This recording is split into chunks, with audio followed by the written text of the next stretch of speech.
Yes, we are here to remember 100 years ago with the signing of the Treaty of Lausanne. My speech will look at, for example, that the Treaty of Lausanne was intended to settle the Greco-Turkish War of 1919-22 and to find solutions to the territorial issues of the then Near and Middle East. It was also intended to replace the unratified Treaty of Sevres of 1920. My speech will be divided into two periods. The first period is from November 1920 to February 4th, 1923, and the second period from April 24 to July 24, 1923. But I must say, in both conferences, in both phases, many issues were brought up for discussion. If I was to cover all of them, or as many as I could, I'd keep you here until next year. So I've decided just to focus on several issues and only in very point form, so at least to give you at least a basic information on what was happening at that time. Now, the areas that I intend to focus, one will be the exchange of populations and the future of the Patriarchate, which took place in the first phase of the conference. And the second phase, I will deal with the issue of reparations. During that time, especially in the second phase, the great powers were really worried that Greece and Turkey could have gone to war over this. But more of that to come. And I will also cover the issue of Mosul, which is very important in the development of the state of Iraq. Now, the conference was divided into 3 commissions, and each of these commissions had their own sub-commission. For example, the first commission, which is mainly most of the stuff that I'm going to discuss, covered issues of the demilitarisation of Eastern Thrace, the Aegean Islands, the exchange of populations, protection of minorities, graves, and prisoners. The second commission covered meetings of the regime of foreigners, and the final one, the third one, economic and financial issues. So in the first phase, I'm going to look at the sub-commission that dealt with the exchange of populations. When that issue was brought up for discussion, the Turks wanted the Greeks of Constantinople to be used as a tool, as a bargaining chip, to remove the Patriarch of Constantinople. But the great powers and Greece argued that the Patriarch should remain there because, firstly, it was an organised. The Patriarch was internationally known, and also to what worried the Turks was the political and administrative apparatus that it operated under. So what the French argued was to try and keep the Patriarchate there, was to become a religious institution.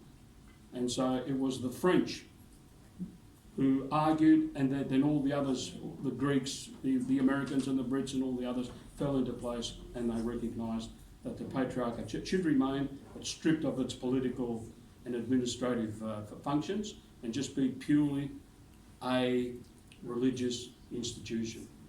There was even talk of actually removing the Patriarchate, bag and baggage, to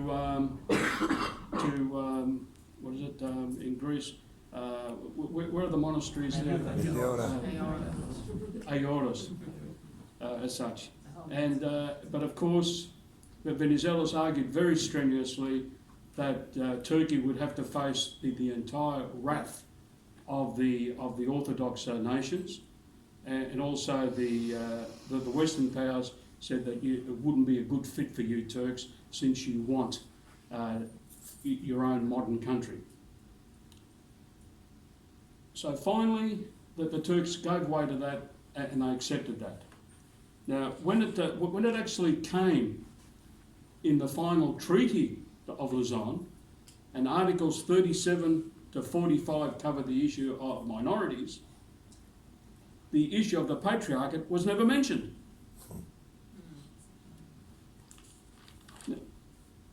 So now we come to the issue of the Greeks of Constantinople. Yes, the Turks really, if they had their way, they would have loved to remove the Greeks from Constantinople. They would have loved to have done that.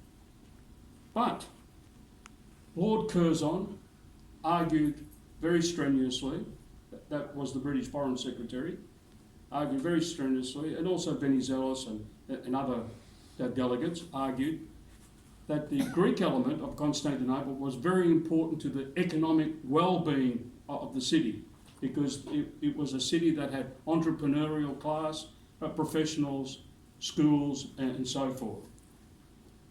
So the Turks, in the end, were sort of saying, if we get rid of them, we're actually going to lose people who are good in business. And at the moment, we need these people to stay where they are. So in the end, the Turks came up with something which they agreed to in the end, that the Greeks who were living or born in Constantinople before October 30th, 1918, shall remain.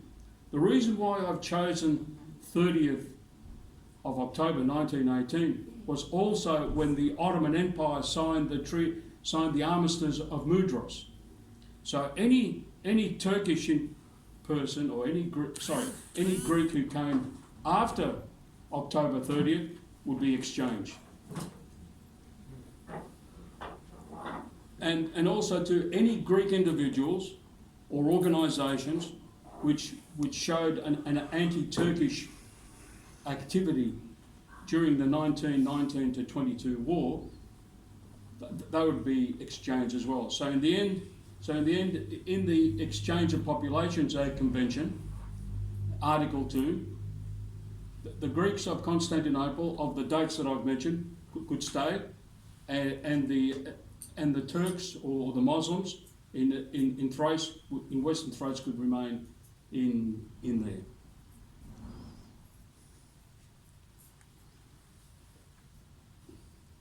Now, in terms, I'd like to sort of jump a little bit here over the issue of the future of Mosul.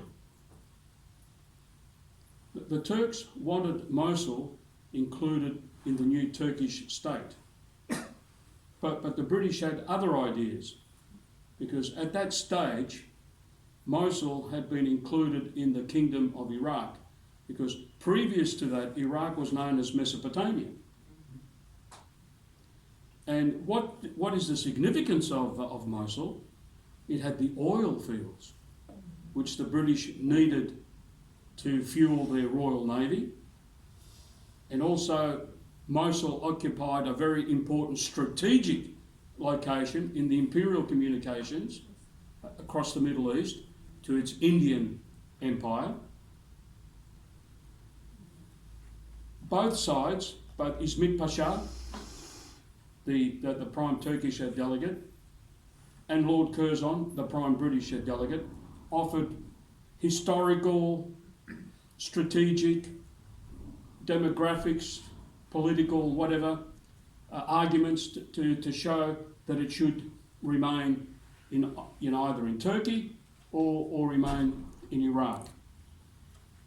Now, what must be mentioned here also, that Mosul had a very large Assyrian minority.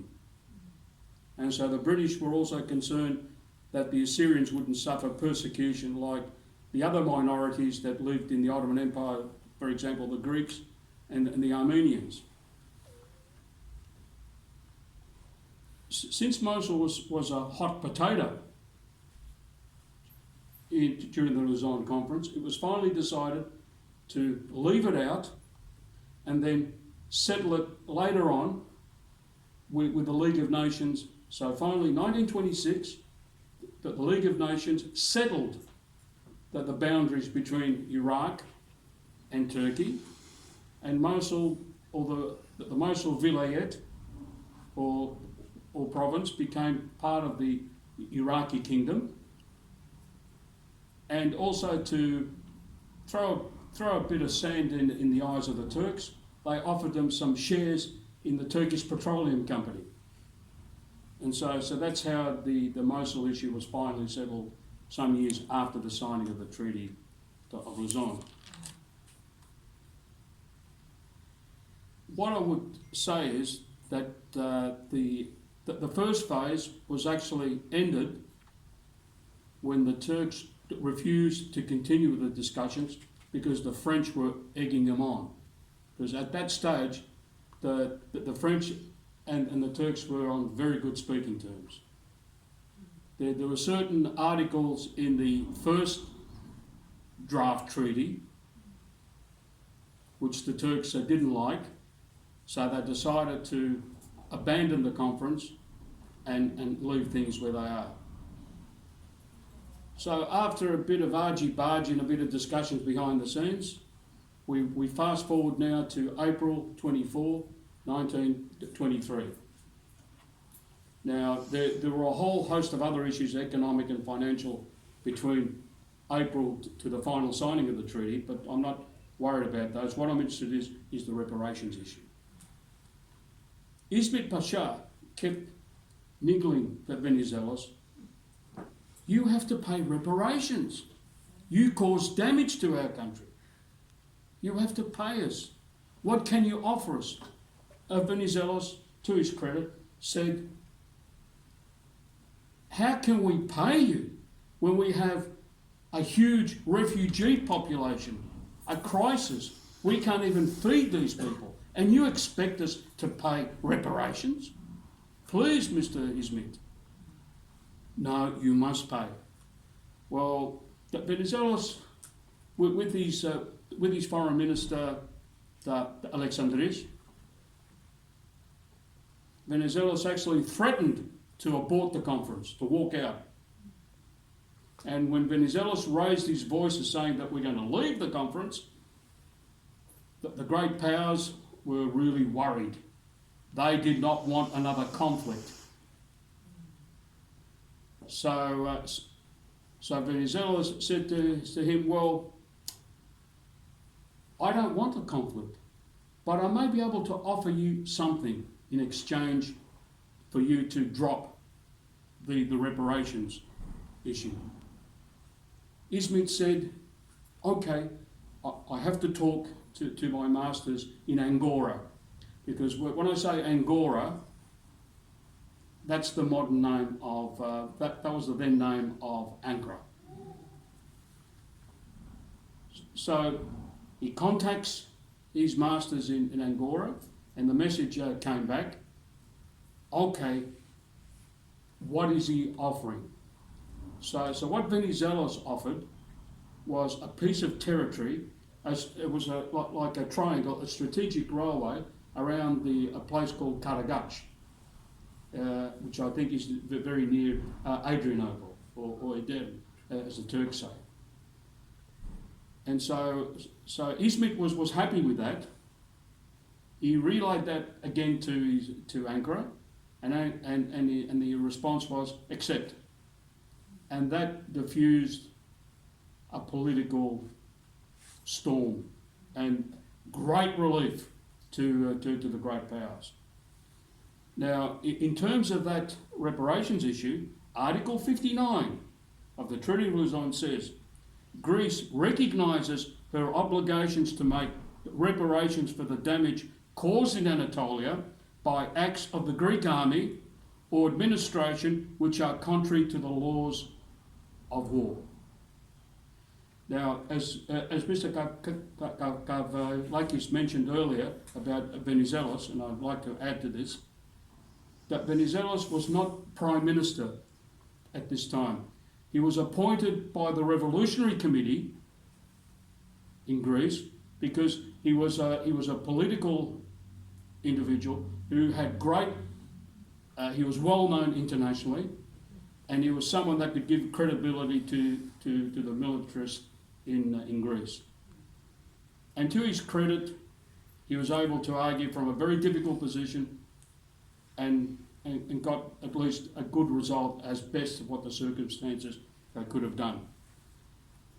After this had been finished, within the next 4 weeks or so, 6 weeks, all the other issues that needed to be settled between the other powers and Turkey were all finalised, and the treaty was finally signed on July 24, 1923. Now, the final treaty itself was broken down as follows. It contained political, financial, economic, communications, security questions and miscellaneous questions. There were also, in terms of the miscellaneous questions, there was a prisoner of war and also graves. Just on the graves issue, during the first phase of the conference, Ismet Pasha actually wanted to basically dig up the Anzac graves. And when the Australian government heard that, they threatened a corpus belli. And Curzon was actually backing Australia on this issue. So when the Turks heard that Australia was threatening war, they backed off, and so that ended. So there were conventions because the Lausanne Treaty has a series of conventions and declarations. For example, there's the one on the Straits, which is the Dardanelles. There's one that regulates the Thracian frontier. The Exchange of Populations Convention, which I mentioned. There also was an agreement between Greece and Turkey for reciprocal restitution of interned civilians and POWs. And I've written a book chapter on the POWs. There also was a protocol, that related to the Karagach, the territory, and that was to transfer land from Greece to Turkey, and also delimited the frontier between Greece and Turkey. You also have the islands of Imbros and Tenedos, which meant that Greece had to withdraw its troops and its administration, because under the Treaty of Sèvres, those two islands were under Greek control. But Greece relinquished those due to the Treaty of Lausanne. Now, I won't go into all the signatures because our dear Consul General here mentioned that the British Empire signed the treaty, France signed the treaty, Italy, Japan, Greece, Romania signed the treaty, and so on. Now, I'd just like to say in terms of the ratification of the treaty, the Australian government ratified the treaty in the Federal Parliament here in April 1923. In 1924, sorry, excuse for that, like that. Canada did not sign the treaty because it said it had nothing to do with them. We weren't involved in the discussions. Of course, Great Britain signed the treaty. I was actually reading this morning some French newspapers, and it got some pretty extensive coverage there. They ratified it, but they ratified it, believe it or not, 4 months after Australia. You would have thought that France would have been one of the first to ratify it, but they ratified it towards the end of August 1924. Now, what are some of the consequences of this treaty today? Firstly, we have the theological seminary, which was shut down by the Turkish state in 1971. And this was due by the Turkish Constitutional Court, but ruled that institutions of higher education must either nationalise or close. So, closed. Now, there have been many strenuous efforts over the last few decades to try to reopen the school despite Turkish promises to reopen. We're still waiting. And that violates Articles 37 to 45 of the Treaty of Lausanne, the minority treaties. There is an article, sorry, which I didn't note, but there is an article there in terms of, for example, today, Turkish jets every day stray into Greek airspace. And there's an article in there that neither country should stray into neither's airspace, but the Turks do it every day. So that's a violation of the treaty. In 1955 and 1964, the Greeks of Constantinople, who were well over 100,000 plus, they were forced to leave. And both of that had to do with events in Cyprus. Again, that's another violation of the treaty. We also have a violation of Imbros and Tenedos, that protocol. As Mr. Kafka, like you said, there were about 6,000 Greeks on the two islands at that time. Now there's only a handful. And even in Constantinople, there's between 1,500 to 2,000 Greeks left over well over 120,000, or how many there were during 1922-23. Number 5. Under the Treaty of Lausanne, Article 20, Turkey renounced Cyprus and accepted British rule or British jurisdiction of the island.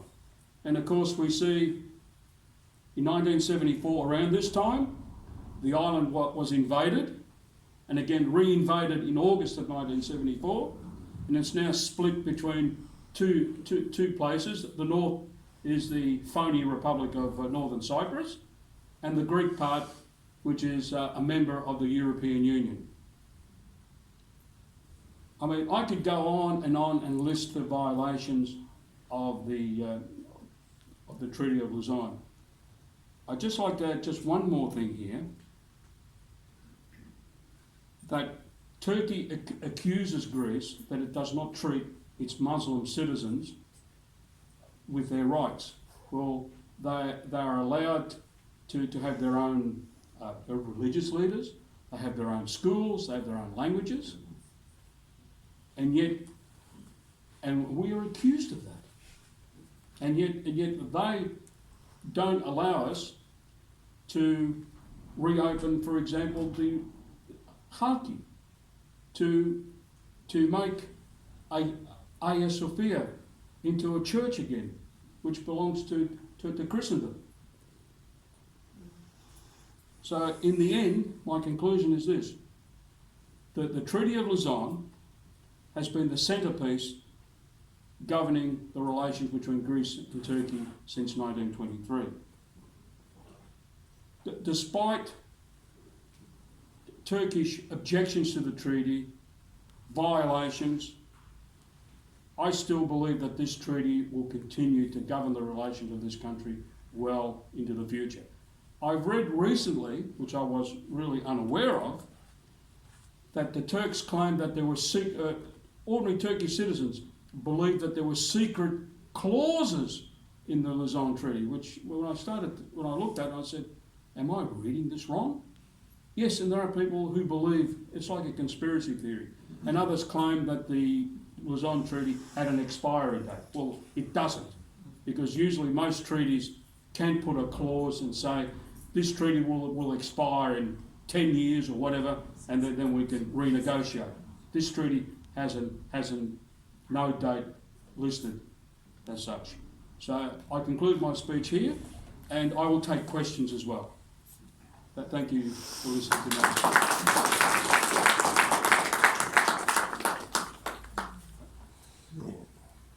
Yes. I've got a question. Terry, thank you so much. I've got 2 questions. Please. So you mentioned Hagia Sophia at the end. You spoke about the violations. what enforcement mechanism is there, if any, to say, well, if any party violates, what is the consequence? How do we mediate that? Is there a role for those other powers like France and British Empire, etc.? That's the first question. You then mentioned the Patriarchate, and you mentioned Hagia Sophia towards the end. At this time in 1923, what role, if any, was the Patriarch or the Patriarchate playing, and what administrative functions did it have previous to the treaty being ratified? Because Okay. I'm not aware of that. And just finally, the Hagia Sophia, was that in any way discussed at the conferences in any way, or was it just completely silent about It was the more role that silent, more silent. Okay, I'll try and answer it as best I can. Thank you. The issue of the Patriarchate, for example, was during the Greco-Turkish War, and especially in the second half of it, after the loss of Venizelos, November 1920, and the return of the Royalists and King Constantine, the Venizelos officers and also the rich Greeks of Constantinople formed what was called the Asia Minor Defence League. And they were looking at, for example, to make Smyrna into an autonomous region, because they absolutely loathed King Constantine. And the then Patriarch Meletios was involved in the Asia Minor Defence League. And that's why the Turks took great offence to the Patriarch as such. In terms of Hagia Sophia, I didn't see any mention to it in the minutes. Maybe there is a passing reference, but it's nearly 900 pages long. The actual first phase of the conference in the British documents. There were talks in 1919 of actually making Hagia Sophia into a church again. And there was great pressure coming from some of the religious leaders in England, and also within the United States, but it never happened. Now, in terms of you were saying about enforcement of the violations. enforcement, Yeah. there's really none. Nil. Zero. I mean, there was the League of Nations, but the League of Nations was mainly an Anglo-French club, and they had their own agendas in the wider Middle East, with looking after mandates.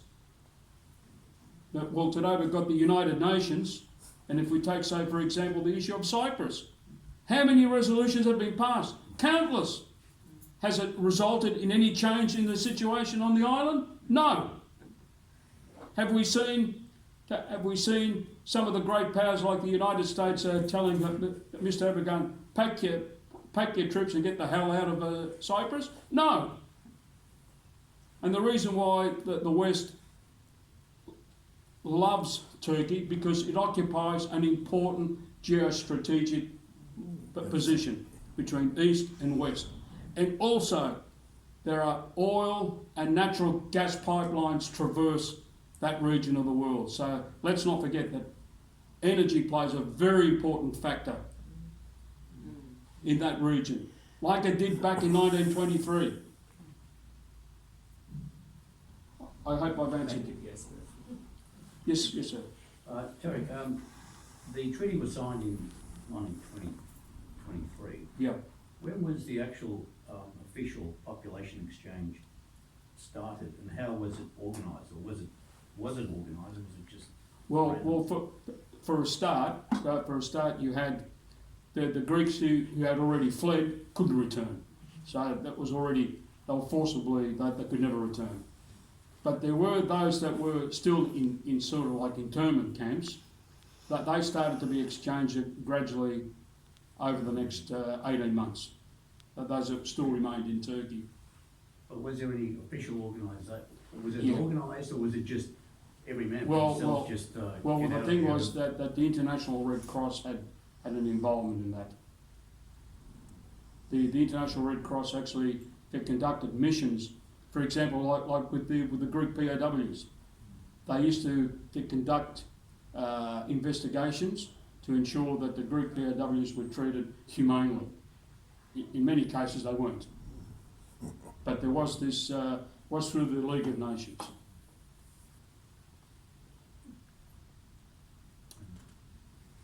Look, there's still so much. Look, I must confess to you, there's still so much of that period that still remains to be written. There's still hundreds of documents. I'm trying to get access. Look, I wrote a book chapter on the Greek POWs, and I believe I was the first person in the English language to write a 22,000 word plus chapter on that. And yet I've been trying to get access to the Greek Foreign Ministry archives online, and it doesn't work. And they've told me they're not going to be fixed anytime soon. So please relay that to Athens for me, please. Because once I can complete my project on POWs. Sorry, who else was? I've got a question. This is about the patriarchate. My understanding is when the patriarch is selected, is there a requirement for him to be a Turkish citizen? Yes. So, given there's only 1,500 Rum Christians left, where's the next patriarch going to come from? Good question, George. Probably getting in one of the market stalls in Constantinople. Yes, sir. In order to be fair, we have to say that Turkey does grant Turkish citizenship to certain bishops. So the ones that become part of the synod, they do acquire Turkish citizenship.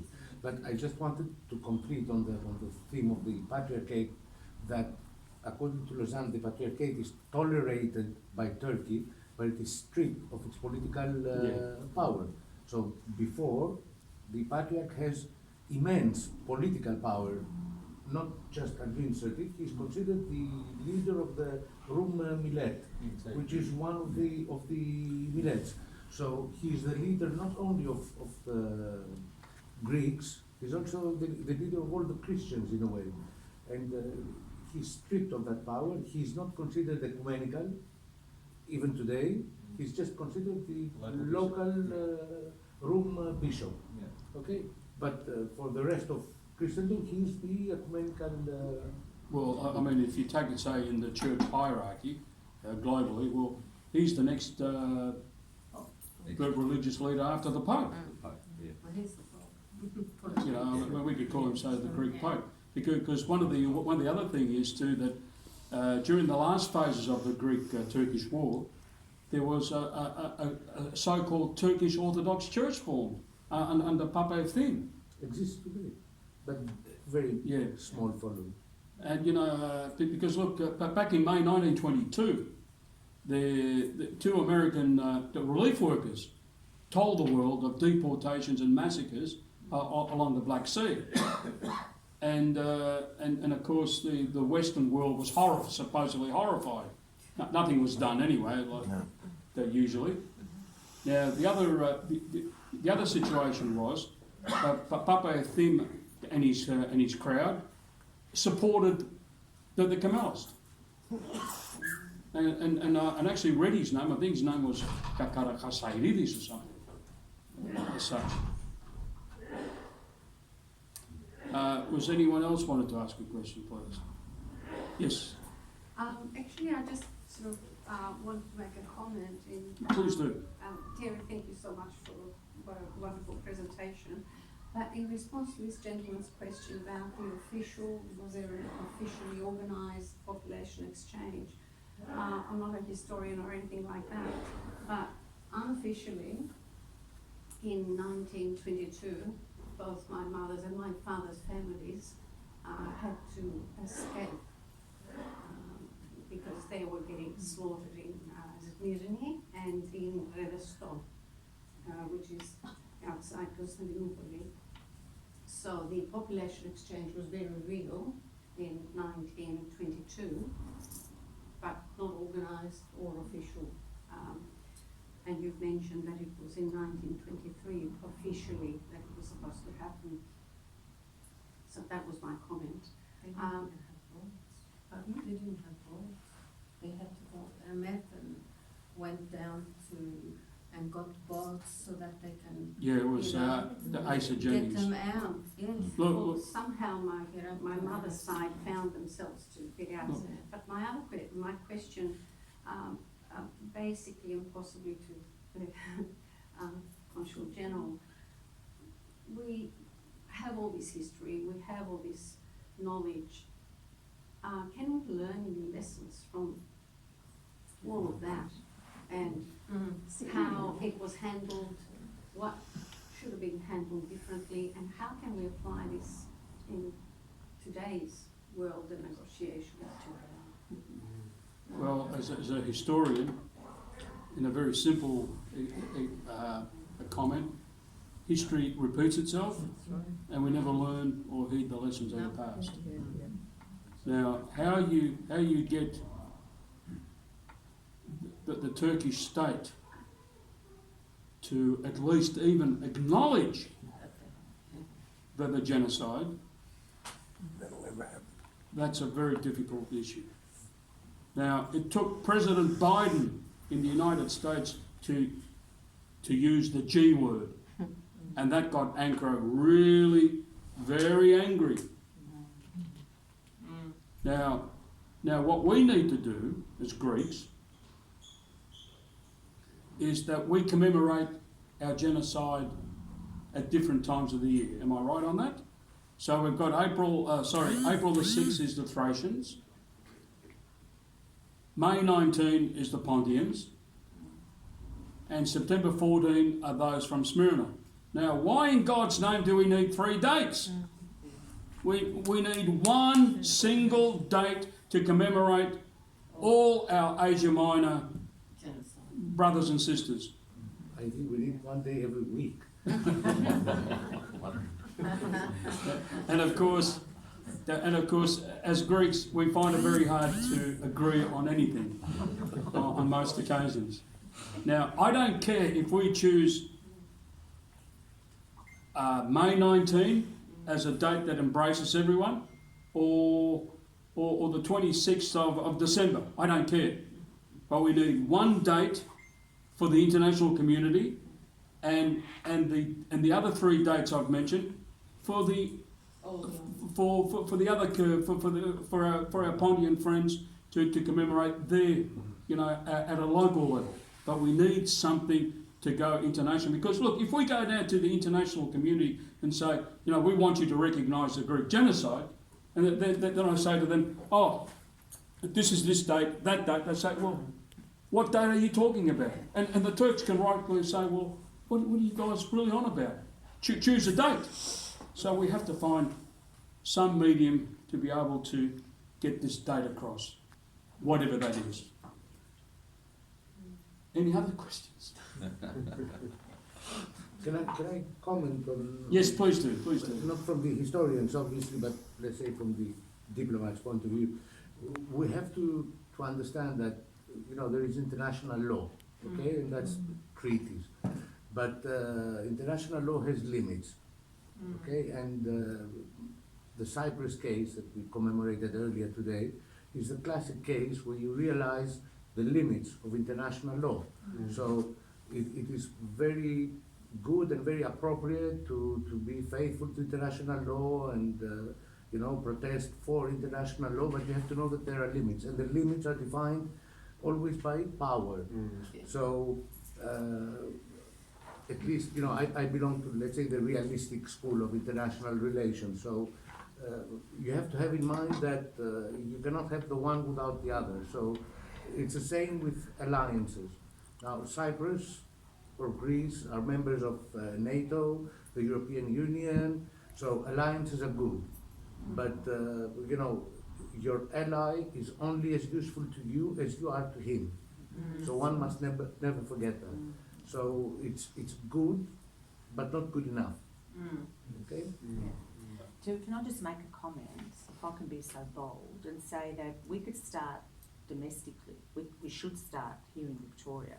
And if we look at the scenario, look at the landscape, unless we all come together, on the mission or the campaign that we're trying to push forward, and that's not happening in Victoria. And we know that there's how many stomathea, you know, of Pondians, for example.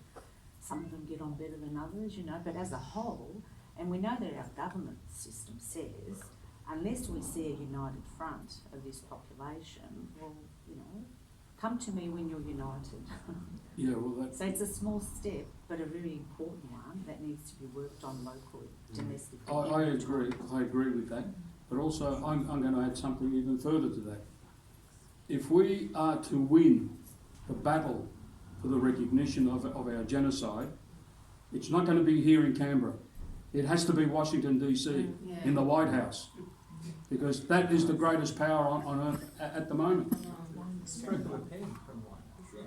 All it needs is for President, you know, for our President Biden to actually get up and say, yes, there is a Greek genocide. We do have a Greek lobby in America, but unfortunately, it's not very effective. And I know some of these guys. As such. I mean, even here, the Australian Hellenic Council, I know they do their best, but Australia's a middle power, even a small power in the scope of things. We need to think big, and I mean really big. We could talk about these issues on. Yes, John. What you said last things is really good, but it's also in conflict of the consulate, the way the reasoning that he gave as a diplomatic way. Yeah. And I agree with diplomatic way and so on. But what are the things that can make Turkish government to abide with the promises or the treaties that it's made against its own ethnic citizens? If you look at the Lausanne treatment and so on, it gave a very human rights and etc., all this to its own ethnic groups, but never ever been applied. Not only that, it gives us Turkish names and forces Turkish names. You cannot use our ethnic names, whether Greek or Syrian or Armenian, etc. Regarding the church-wise as well, if it was the patriarch, even if it was in Greece, would make the ones who already left residing in Turkey, even though Turkish government is occupying the eastern Anatolia, the west side of Anatolia is occupying to me as an Assyrian, but who also the southeast part of Turkey, it was part of my own homeland for millennia years. So that's what we can't do anything. It's conflict, what you said last things and we I agree with what there's the realpolitik as well that we need to. Assyrians are the worst, all genocides. Yes. Theirs is the first and worst. Yeah. And And it's they're the still, least spoken of. and they're still suffering today. You see, well, one of the things that we need to do as a Greek community is to really seriously consider funding the study of modern Greek history in our universities. I'm sorry to say, when it comes to our community here, if the church needs money, money's found straight away. I don't care if the church is a rich institution in itself.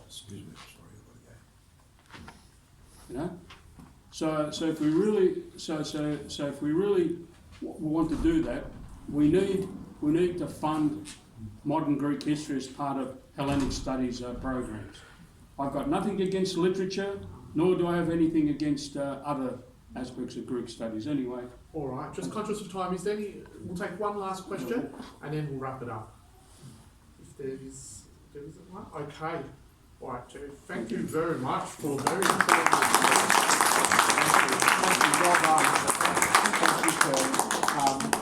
I'm always amazed when I hear you speak about the depth of knowledge of this period of time, this tragic period of time in our history, and I'm always grateful for the research, at least that you do, to bring some light onto these tragic events of the past, so they're not forgotten. And that's the most important thing, is that when we do commemorate and remember, we're keeping their memory alive, we're keeping the memory of those places alive, and that's so important. And I began, of course, as is customary, by acknowledging our traditional owners, the Wurundjeri people, and we hope that one day we will be able to visit Turkey at least and have that same acknowledgement about the traditional owners in Anatolia and what they built and contributed, which goes back, as John said, millennia. And hearing and seeing the debate, it's one that cannot be forgotten. I mentioned that in regards to the genocide, the last phase of genocide is denial of genocide, to completely forget, to completely wipe off their memory. So these talks and everything else that we do is about their memory and about keeping that alive. And that's why they're so important, and that's why I like to thank Sofia Patanis and Return to Anatolia and everyone else who is working in this field, and stress that the answer to progressing these issues is, as Chris Pavlidis said, is unity. And perhaps this unity of that era of 1919, 1920, and the 1920 election, and the disunity that we were going through was a large contributor to the disaster that followed. So our lesson is to be united, to work with other communities that have had the same traumatic experiences and progress these issues so we don't forget. I wanted to officially open the exhibition, which is in the library, and welcome everyone to have a look at those photos. You'll see photos of landmark places. You'll see photos of refugees. You'll see photos of the Acropolis or the ancient Agora in Athens with refugees.